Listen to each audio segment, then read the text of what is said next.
Hello flower friends!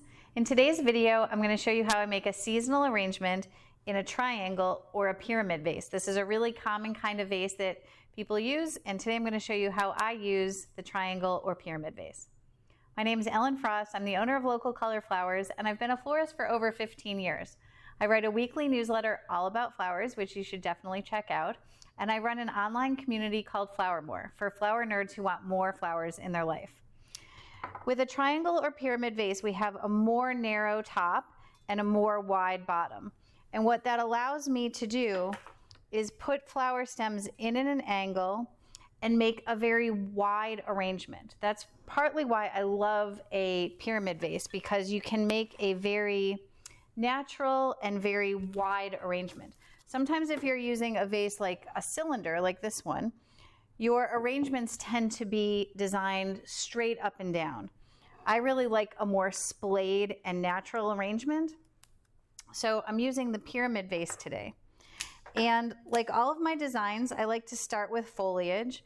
So this foliage I'm using first is scented geranium.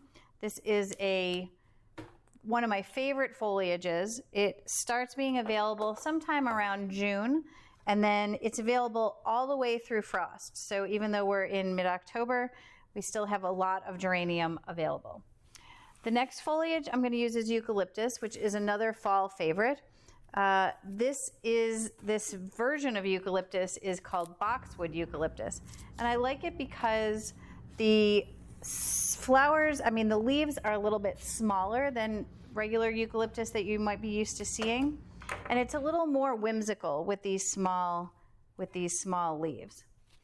If you're interested in learning more about fall foliages that I love, because there's so many good fall foliages right now, you can check out the link in the notes, and I've got my top 10 favorite fall foliages listed in there.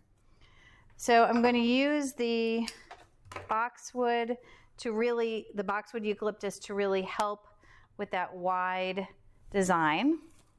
Now I am going to put some line flowers in. So always I use the same elements in my designs. I start with foliage and then I go to a line flower. This is amaranth hot biscuits. I love hot biscuits amaranth. The color for the fall is perfect. It is this golden brown. It goes great with all of our fall colored dahlias.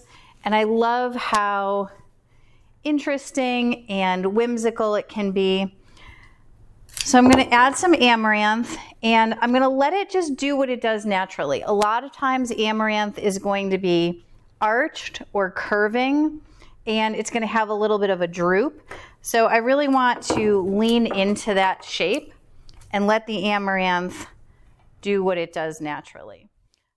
So these, if you've ever seen them, they're really weird. They're called hairy balls. That is the actual name. They're called Gomphocarpus physocarpus. That's their botanical name. And they are the seed pod of a milkweed.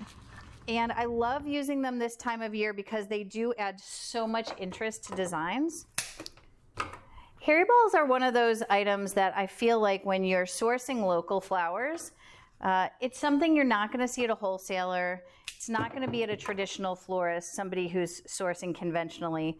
This is really a unique product that you're only going to see from local growers, and I love using it. So next I'm going to use, these are marigolds. I would not call marigolds focal flowers. They're more like secondary flowers. So I'm going to really use them as a background color. And I'm going to just start tucking these in. You can see all of my stems are going in at an angle. I have plenty of room to do that because the bottom of this vase is nice and wide. So the top keeps everything in place, basically like a mechanic, and the bottom allows me to splay those stems out nice and wide. So I'm putting everything at an angle, and I'm getting a nice wide design. This is more of a focal flower. I'm going to use some ball dahlias. This is cornell red. I also have cornell bronze, two of my favorite fall dahlias. They are really just very productive. They last a long time in the vase. Anytime you're using ball dahlias as opposed to bigger face dahlias, they really do have a tendency to last longer. So I'm going to put these in, continue to put them in at an angle.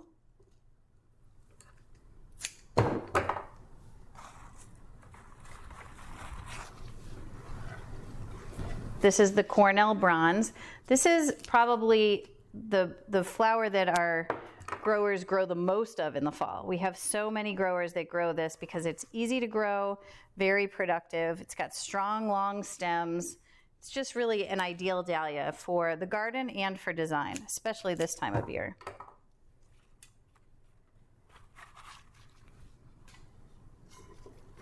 And I am letting my dahlias pop up a little bit because I don't want them to get lost.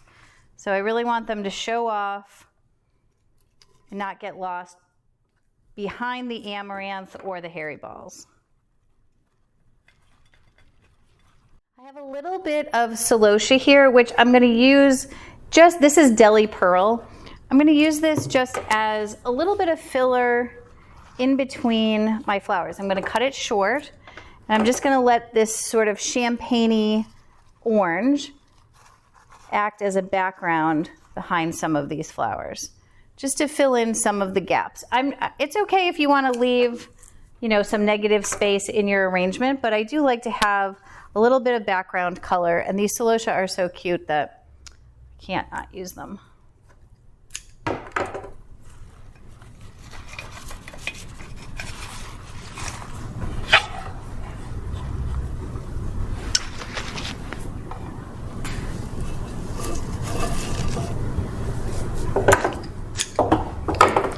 As I'm getting close to the end of my arrangement, I want to think about the last little bits and pieces. So for me today, those are going to be gomphrena. This is the QIS orange, and I love it fresh, but it also works great dried. So I'm going to put a few of these in, and I do like to cluster them together, maybe in 3s or 5s. Probably 10 years or so ago, I had a floral design teacher, Carol Caggiano, who told me not to put little flowers like gomphrena or billy balls in as single flowers because they might look polka dotted. And really it was better to cluster them in 3s or 5s. So you can see I'm going to cluster a few of these gomphrena here at the end. So you can see now what I mean about the wide shape of the arrangement based on this vessel. Because I am using a glass vase, I might want to change the water before I send this out for a delivery. So this vase shape makes it really easy for me to just lift the entire arrangement out. I can dump the water, clean out the vase, and then I can pop this right back in without losing my shape at all. So there you have it, a seasonal arrangement in a triangle or pyramid vase.